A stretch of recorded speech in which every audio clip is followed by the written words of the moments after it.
Welcome to People in Legal. Thanks, David. Great to catch up. For our audience who don't know you, can I get an introduction? Yeah, sure thing, David. 22 years in Australia, and before that, started off in New Zealand in the legal industry, the legal tech industry. So more than 30 years experience in the space, working for some pretty large organisations, but someone with a great deal of passion around not only what the industry is doing, but also how technology is going to shape it. So just love this industry. Brilliant. Certainly very well known and very well liked in the industry. So one of the questions I've got is, you said legal tech has stopped being a productivity conversation and has become a market structure conversation.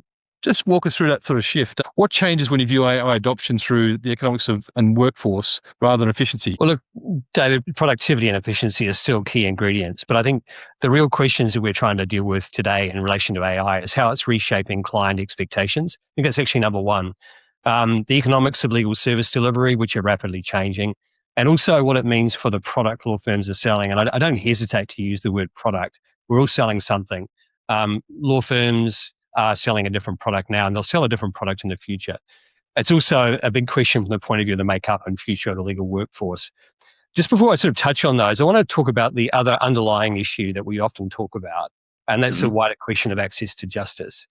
I'm actually really excited by this. I think AI has the potential to dramatically enhance access to justice, but it also introduces lots of expanded risks, including risks to privacy. And I don't know, David, whether you saw the same news article, but recently Anthropic talked about Claude breaking out of an isolated test environment and hacking the systems of 3 real organizations. I mean, this type of stuff, it's kind of focuses the mind when you start to think about the wider issues around privacy and safety of information and whatnot.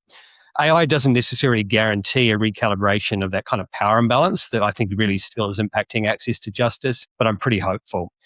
Just to sort of talk more about the economics of service delivery, with AI, for me, it's not just a how question, it's a what question. Maybe the how is more around the productivity, right? What are customers looking for from their legal service providers now? What form will that take in the future? And I think, look at that from the perspective of the consumers of legal services, be they mum and dad, people needing legal advice or internal counsel. They're way more sophisticated in their ability to frame up a brief, do that preliminary research than was the case previously. And I think that's given rise to expanded expectations around how quickly advice is provided, how much they pay for it, how thorough it is. And in the context of an internal legal department, what business context is present within the advice that's given. I think the other one here that I think is really interesting in talking more about this market structure conversation is the ability for practitioners to push the boundaries of the work they're taking on. In the past, lawyers had areas of expertise and they briefed work out to others. I think AI can go some way towards compensating for skill gaps. And I think it can enable lawyers to cost effectively action briefs that were probably beyond what they would regard as being economic previously. So for me, this is not just a question around productivity. It's an existential market structure question. And I think that's the way in which we already see it moving forward. It gets me thinking about mid-market firms and where they're sort of sitting. Does that mean they've got a real shot at actually punching way above their weight in terms of actually doing more of that sort of specialized work, getting bigger clients, more global clients? Is that something, a possibility? I think it's small firms and mid-market firms. I mean, mid-market firms have been on the rise for some time. They've used technology long before there was AI to be able to compete more effectively. But I do agree. I think that they're probably more in the category of full spectrum practices than even the large firms who tend to be much more corporate in nature. But I think what they're doing is they're moving up and they're moving down. They're playing an expanded role within the market. If you look at the small guys who are perhaps doing more private client transactional style work, I think there's a ton of scope there as well. I mean, we used to use the term general practitioners, but typically there were lots of areas they wouldn't touch.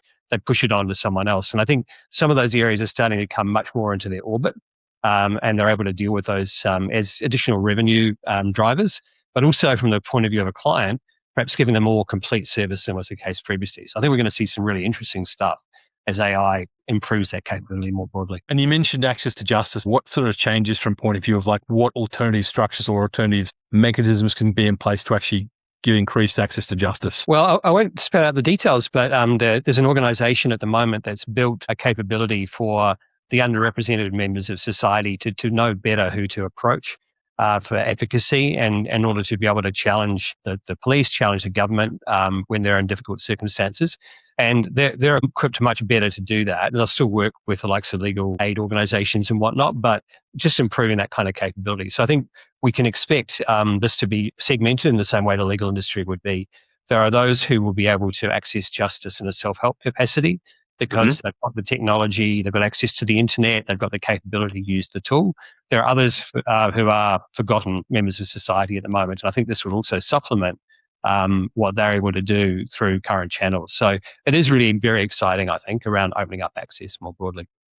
Absolutely. You draw a distinction, which I think is really sharp. The market isn't resisting legal spend, it's resisting low-value legal spend. What are your thoughts on that? Yeah, look, I think clients or certain clients will continue to want to turn to lawyers because in doing so, they're going to be able to underwrite their corporate and personal risk. But I think we're already seeing pushback on some of the tasks that can be undertaken directly by a consumer or a traditional consumer of legal services. And that's to be able to do that without incurring legal fees. In some cases, it's just about being able to act more decisively in the moment using AI to do that kind of research. I think we're also seeing some other trends. We've seen this really since COVID. We're seeing pushback on firms fronting meetings with multiple lawyers, including junior staff. And I think that's working on the assumption that those junior staff are not so central to servicing a particular matter, though people will tend to in the first instance to provide that advice. And I think the thing I'd like to touch on a little bit more there is around value-add services. I think even before Gen AI, I used to talk to law firm leaders and they talk about the need to deliver value-add services, be they in the mid-tier looking to move up, the large tier trying to protect their place in market. And typically that was about protecting their place on panels. And I've often heard that referred to as the value-add beauty parade. It's always kind of tickled my fancy hearing it described in that way. Well, AI is now playing a really critical role in that beauty parade. For example, we know many firms are now consulting to their clients on the choice of AI self-help tools, and they're doing things like using AI to enrich their intranets, which means that clients can better access cached work product rather than having to necessarily incur, fresh legal fees around an opinion or getting a document prepared. And in many ways, this might sound a little counterintuitive. Why would a firm equip their clients to do more at a potential cost to the billables? But thinking about that, maybe it's needs must in some of the sectors because of the competitive dynamics. But I think the more enlightened and sophisticated firms may see this as a pretty tangible way of redefining their role as professional services partners, truly partnering. And I think that they see this in terms of the broad economic benefit around securing and better holding on to clients as a consequence. So moving from that quite short-term thinking to perhaps longer-term thinking more broadly. What I thought was quite interesting around this, David, I think we may have even discussed this. I recently spoke to an up-and-coming technology vendor who talked about their AI-enabled solution enabling more volume, more throughput for their client, but critically also opening up more client touch points and talking about this in terms of value proposition. Their vision was to equip clients to increase their return on payroll by enabling everyone to do more, so complete more transactions, but also drive more customer touch points, resulting in more repeat business, more referrals, etc. So the full virtuous circle and what I think you'd agree is pretty enlightened thinking, how to view the use of technology moving forward. It's interesting, actually, how, as a consumer of legal services, how we view ROI, how we view the return on investments. For every dollar of spend you've got on legal fees, what is the actual return? How to actually measure that? And what am I really getting? Look, absolutely. I think we touched on the term economics. I think, everything is up in the air, isn't it? How does an organization value what they're getting from their legal service provider? Well, it's probably going to take into account what they could do for themselves and the cost of tooling to be able to do that. But just all within that kind of those rising set of standards I referred to earlier on. What are people expecting? I think people are not measuring legal service delivery by the volume of the opinion or whatever it might be, but rather how contextualized it is, how immediate it is, how fit for purpose it is as an advice. And I think their expectation is that AI will help with that, not just throughput, but to use the term enlightened, a more enlightened outcome, more insight for the consumer of services. It's interesting because I think the lifetime value of customers or clients, if that was a measure that law firms could actually take into account and looking at the lifetime value of all the potential matters that could be worked on for a client and actually mapping out the journey, that would be interesting exercise. I think it really is. I mean, I think the bigger firms perhaps have had a go at doing that.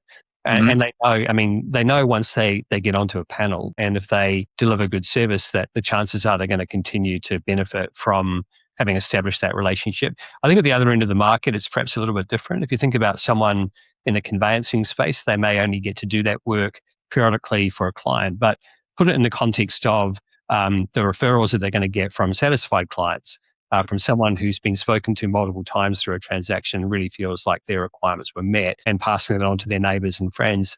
I mean, that's going to drive business as well. So the lifetime value of a client or the lifetime value of a market, I think varies depending on the sector, but I think you're absolutely onto it, David. I think this is all about taking that slightly longer term view and really imprinting on the legal industry much more of that kind of business metrics, that business thinking that perhaps hasn't always prevailed within the sector. You've actually compared the AI landscape to the early days of streaming. I mean, everyone's sport for choice. A bit paralyzed by it. For a firm staring down hundreds of legal AI tools, what's your practical advice in cutting through all the noise? Yeah, look, I mean, you and I talked about the streaming analogy. I don't think I'm the first person to obviously use that in relation to the sector, but it resonates really strongly with me. I can remember the consternation I felt in signing up to my first streaming service. And now, like most people, I pay for multiple services. I think if I was to add them all up, I'd be horrified at how much I'm spending.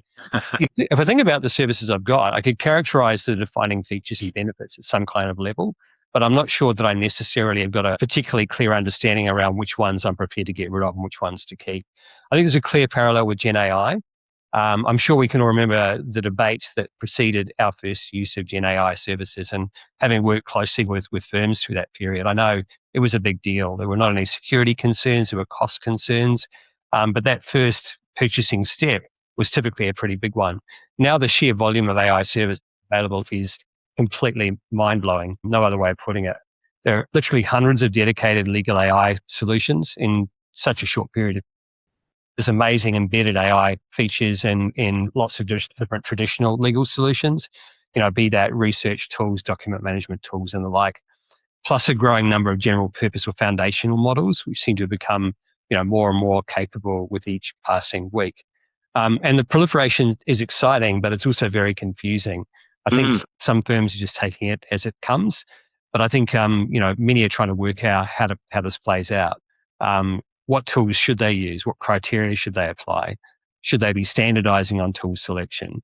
How tightly should they be controlling their staff around what tools to use? And are they looking for an integrated solution or happy for a standalone product? I think these are all kind of key considerations, all of which have a financial implication for firms as well. So just like streaming services, I think we're going to continue to see proliferation, David, for a period of time. But here, I guess, I think the economics alone will probably act as a bit of a counterbalance, impacting what the market will support and bear. And we may see that more prominently within legal tech than we have in the streaming services, where streaming costs are pretty immaterial. But, I really think that AI costs over time are going to play out as being quite a material ingredient within the cost base of clients. So I think that economic counterbalance is coming. We'll just have to see how it comes about. Yeah, there's a lot of talk in the marketplace about revenue and people's revenue and that sort of stuff. And I guess when you look at the other side of the equation, the cost of tokens, the cost of actually doing the sort of work and things like that at the end of the day, if it's more of a consumption-based model, that's when the costs really start to add up a fair bit. It's interesting when you've got a whole bunch of different software solutions out there, then, how do you rationalize that? How do you actually consolidate that into and measure that as well? Yeah, I mean, it's a huge issue. I think everyone's going to want their pound of flesh. I mean, all the technology providers are going to want to be able to make sure that their costs are defrayed and that their investment in building out new capabilities are also met. I mean, I think there's a degree to which for legal technology providers, it's about staying in the game. And I think what we see there is, we've seen the potential for convergence. We're seeing a lot of category hopping, David. I mean, a provider of a solution that does one thing today with AI can potentially meet other requirements.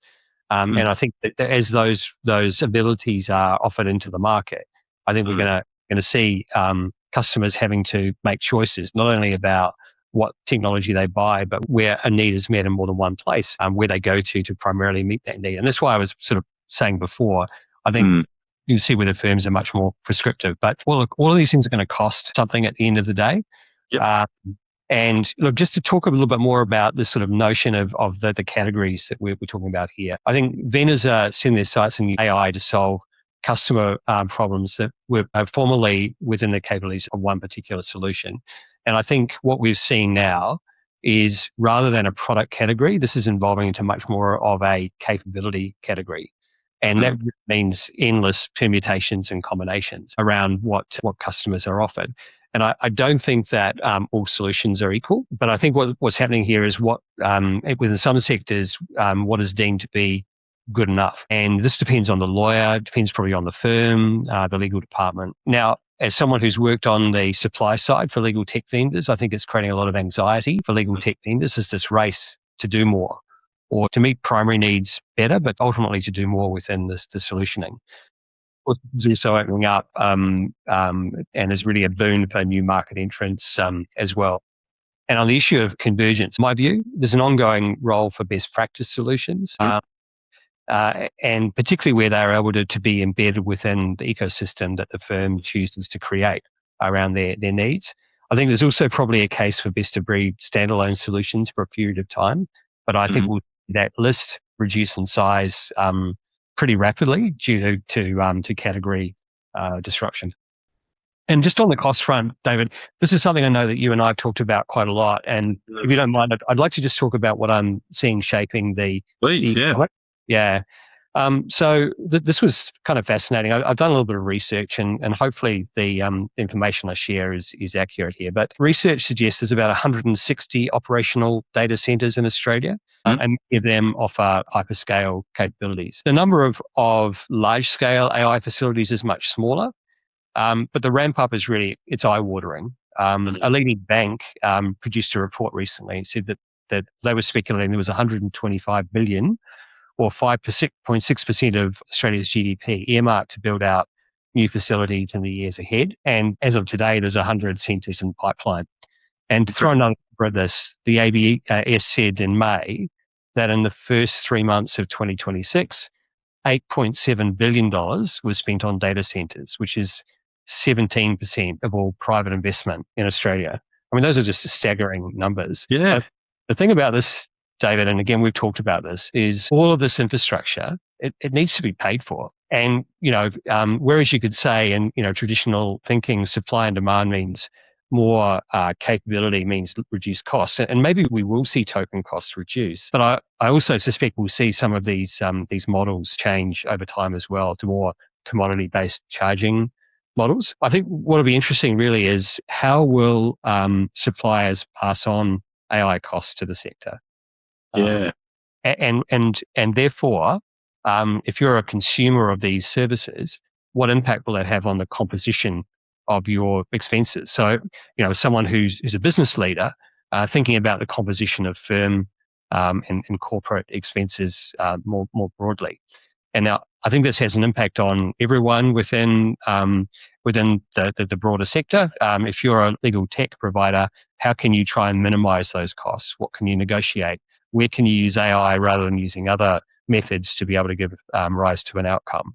What can you do just to make the thing increasingly more efficient? And how can you shop around LLMs? But I think what we'll see here from the perspective of the sector more broadly is we'll see a reallocation of human resource costs to tech spend. And I think whilst the general assumption is this will be accompanied by a net reduction in total cost, working on the assumption that a bit of tech will reduce the higher cost associated with people. I'm not sure this is necessarily going to play out as these AI costs come into the cost base for the client. We're definitely going to see that reallocation, though. We're going to see more coming into the tech budget over a period of time. It's interesting. People sort of talk about, will I need less employees in the business to deliver the services? I actually think it's a change, a reallocation of what people are doing. And it's actually a higher personalized level of service. And I guess there's more human service and less sort of repetitive type stuff happening. I think so.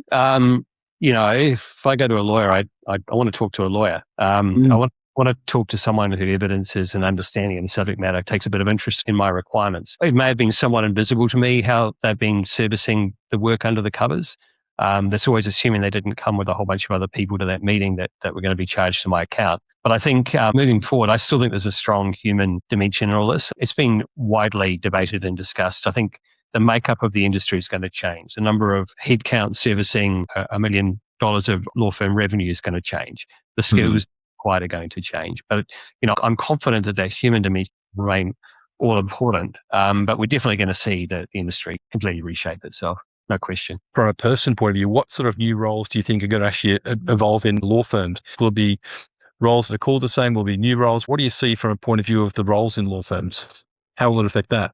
I don't know what new titles will emerge, David. I dare say there will be kind of new titles. We've talked for the longest time about, the fact that we're going to see this rise in the number of tech skilled, innovative, crossover kind of lawyers. And we've seen that, for more than 20 years. But I think what's going to be expected of a rank and file lawyer is a greater ability to use the tools, etc.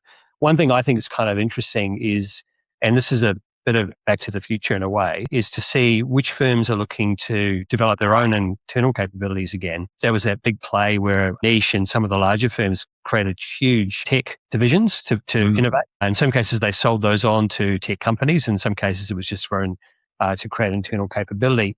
But I think we will see internally developed AI solutions and co-development with tech providers. So that might be done by someone who's still a lawyer in name, or it might be done by someone who's got a new kind of role within the business. I think personal support lawyers will operate in a different way from what they did previously. That's been a trend we've seen a little bit in the past, although I suspect that it has been the case for a while that they'll be much more heavily charged with innovation. For every dollar of revenue charged will reduce over time. It's going to be an industry that scales back in terms of headcount. I think the clients will become more like customers, and they'll have more customer-focused services. I think there'll be more sort of customer-centric type roles that'll be developed, but I think they're going to be more sort of support, like different kind of support roles and different titles of those roles that are sitting in place enabled by AI. I like the way you characterize the kind of more of a pivot towards customer success. Perhaps it's the legal industry catching up with the rest of the market and other sectors, but I think you're right. Choices will be made not only on the basis of the cost of services, but how well clients are serviced. It's always been the case, but I think there's scope for organizations to really up the ante around doing that. And we may see that also play out in different ways across the sectors as well, where, firms might have greater capacity to have dedicated roles doing that type of function in slightly bigger firms. But I think the kind of cross-skilling and the rethinking around how customer success features within the value proposition is something that can be done in all sectors, whether or not they're a one-person organization or many hundreds of staff and partners. I think that consulting point is an interesting one. I kind of touched on it before in relation to the beauty parade and the provision of advice on AI. David, I think thinking about this from the point of view of consulting and service delivery, we often talked about the legal industry trying to catch up and compete with financial services and management consultancy. Maybe we'll see more of that, because in the same way that AI supplements the legal expertise of practices, it certainly brings in the things that are, multidisciplinary elements that can be threaded into consultancy, always, assuming that law firms continue to stick within the boundaries of what the law industry will allow them to do. But, I think there's more capability there. That's that context. That's been able to really up the ante around the sorts of services and general consultancy that are offer. Yeah, it's an interesting topic. Really interesting topic. I was thinking about this on the weekend, the knowledge and data that's trapped inside a law firm. When you look at that, you've got this almost like what they're contained is actually all these cases over time and clients' situations. There is potential for a prediction engine, I guess, risk reduction for their clients. We've seen this sort of situation happen before. We can always do a risk assessment on a client to say, these are the things that could possibly happen to you based on our bank of data, based on all of our sort of research and things we've done. They're playing the forward game versus a backward game.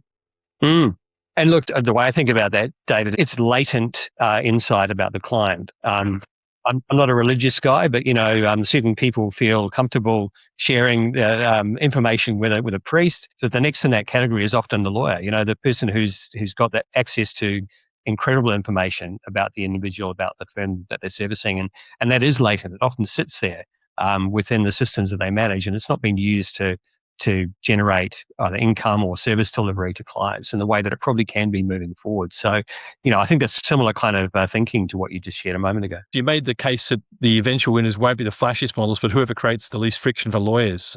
If that's a yardstick, what does low friction look like in practice, and what's the biggest mistake you see vendors making us right now? Yeah, it's a really interesting topic, isn't it? I think the point here is what passes for high friction and complex today will change. I think the horses for courses situation.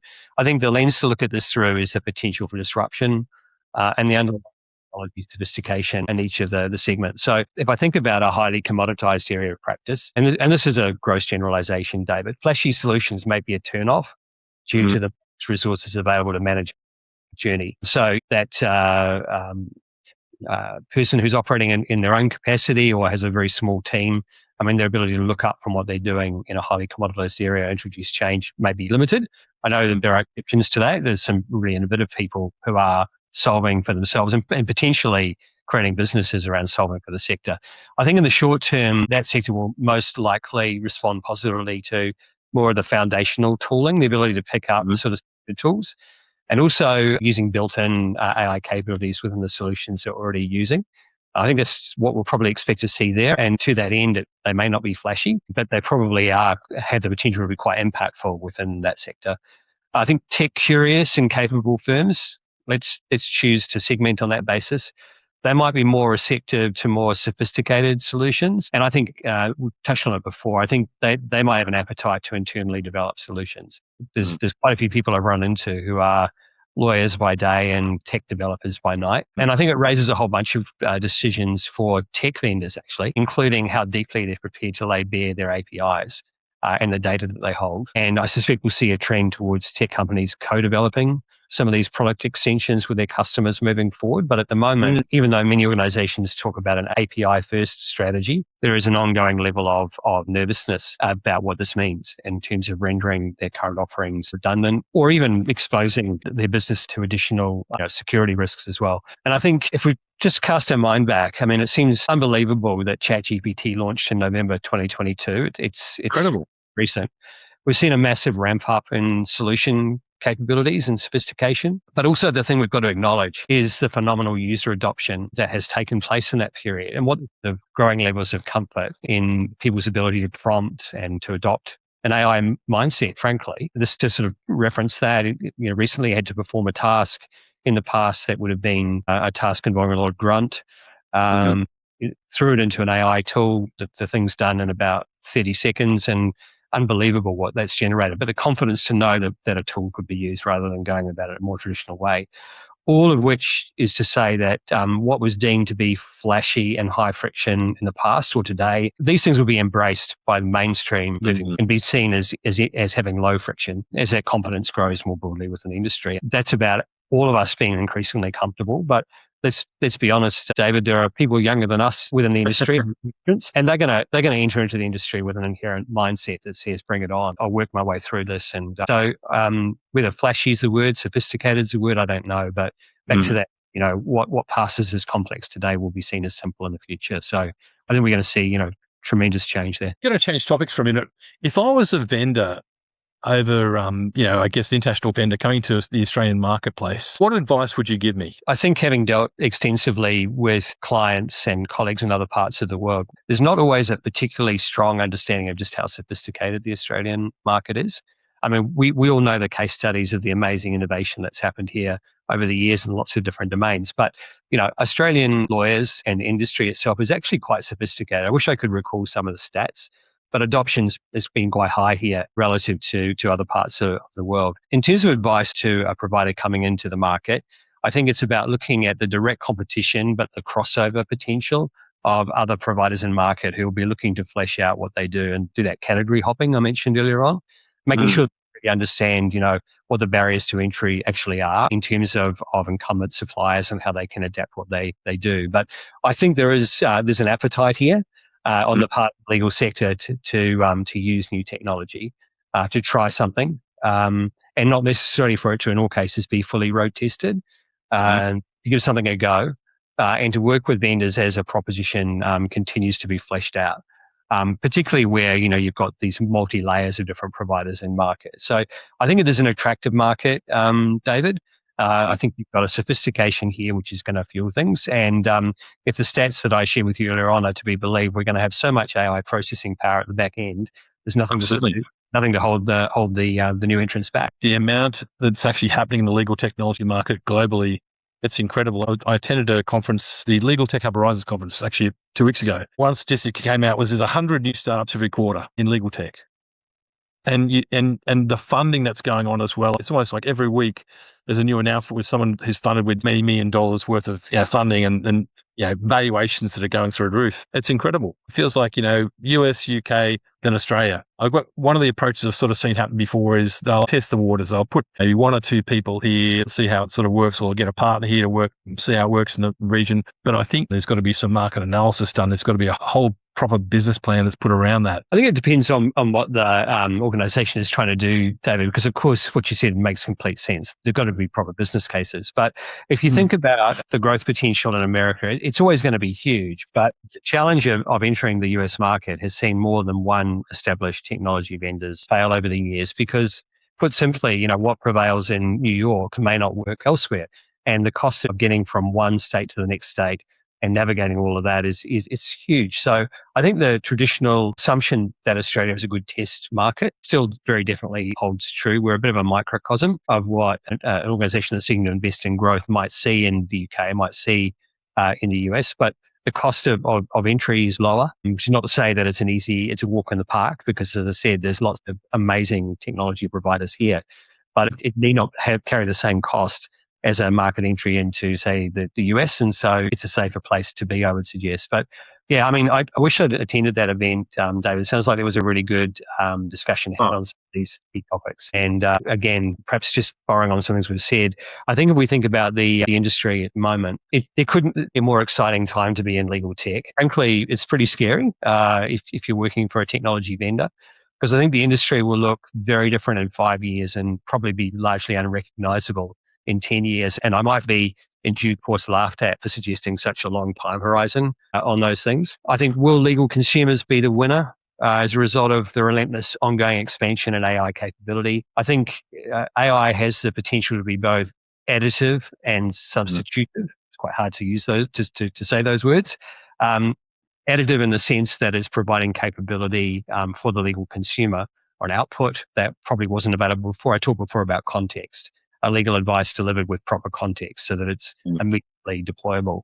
But also the ability for this to substitute for some of the things that have perhaps been done through people before, and maybe there's some cost savings there. I think both can benefit the legal sector, but I think there's going to be an ongoing important role for the legal expert. We touched a bit on that, both in terms of delivering an outcome, but also because inherently we all want to have human-to-human relationships with our supplier. And I think that that's something that will continue to be really important. Interesting, your thoughts before about firms changing the way they look at roles, highlighting customer success, highlighting that client servicing element. I think you're right. It's going to be much more important. I think the economics of the law will continue to adapt as AI redefines, value propositions. I think that's a term that's been used in business a long time. Perhaps law firms don't think in terms of value propositions so much. But I think it's in relation to growing reliance and the cost of accessing AI processing power, for one. And the question for me was whether net costs will go up or they'll go down. I really don't know the answer to that question. I think it could go any way, because I think standards will increase and the amount of processing that needs to take place to maintain base level standards will inevitably rise over time. I think we'll see convergence. But in the near term, my speculation is we'll see duplication as tech solutions cross those product categories. And I know that firms are having to constantly reevaluate, which solutions they buy. But I don't think that at the moment there's been that massive rationalization taking place. I think some of that will occur over time, but for the moment there's a bit of duplication going on. And I think that means that there's more than one tool available and being used to address common use cases, which I think in and of itself is kind of interesting for firms because, it means that they're perhaps going to be less, in the short term, less prescriptive around how they want their lawyers doing work, they'll offer up a range of different tools, but I think that will shake out over time. I think there'll be much more evolving kind of strategy around that and direction given to practitioners, and there'll be a closer review of what solutions they buy. So those are a few general kind of thoughts around what I think will happen in the industry. An exciting time to be alive, I would say. Absolutely, there is. I mean, it feels a lot like the rise of the internet, actually. Really does. A lot of stuff going on there. But Carl, look, thank you so much for your time today. Really appreciate it, and some amazing insights. Thanks so much, David. Really always enjoy chatting with you. And as you can hear, it's a topic I'm passionate about. How could you not be? Thanks very much, David. Enjoyed the chat.